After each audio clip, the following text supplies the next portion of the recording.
And it's still a hot topic this morning.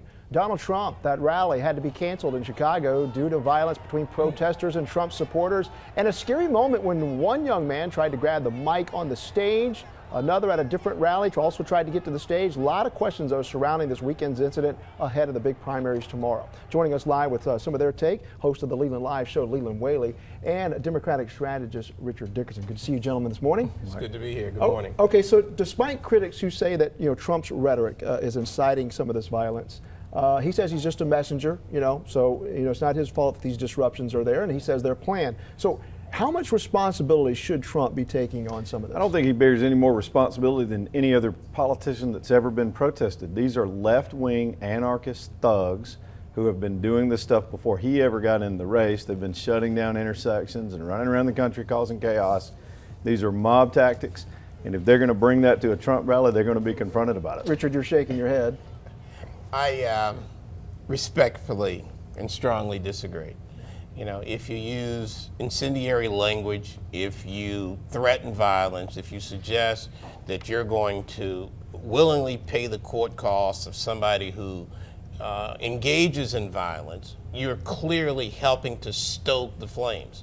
And I think that Donald Trump repeatedly has use words that help to do that. Okay. Words matter. Okay, but the call now for him to change some of the wording in his message then, the very fact, Leland, he's attracted some people for the very way that he's acting. So how does he walk that fine line between being presidential? He may want to adjust tone or maybe have a different word choice, but he shouldn't back down on the issues he's presenting. These people are not presenting a counter protest. They're trying to stop his speech. That is universally un-American. They're trying to shut down the rallies and take the podiums. He should never, ever allow that to happen. Okay, the other issue is, a Bible verse comes to my mind, a house divided will not stand. So how much will this help the Democrats, if at all, or does it only serve to energize more voters for Donald Trump? I think that it's too early to tell. I think the Democrats and the country are reviewing the events of last Friday, and people have pause and concern. Because, yes, you do have a right to demonstrate, and on both sides, they have to exercise balance, good judgment, common sense, leadership, and they have to understand that their words matter. You think it helps Trump? Well, to the extent that his voters would be energized by the fact that he's standing his ground, which is what this entire umbrella theme is about this time. It's fighting back against political correctness and weakness and allowing this kind of chaos and anarchy to reign in this country.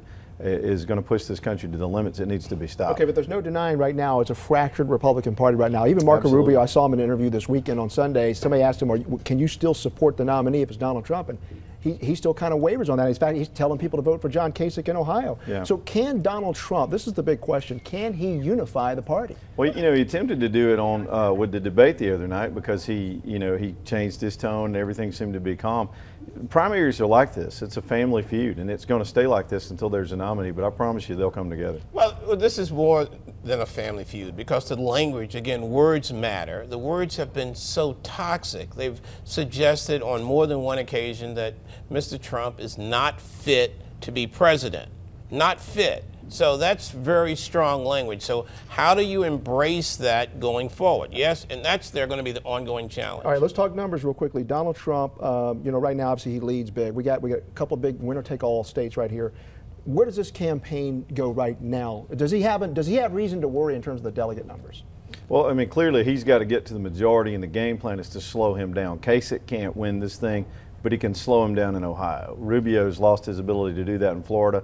Then we'll move on to the next set of states. That's what it's all about, is denying him the 1237 and having some kind of fight at the convention. I think that every week we get here and the situation changes. Mm-hmm. The reality of it is Kasich is going to win Ohio.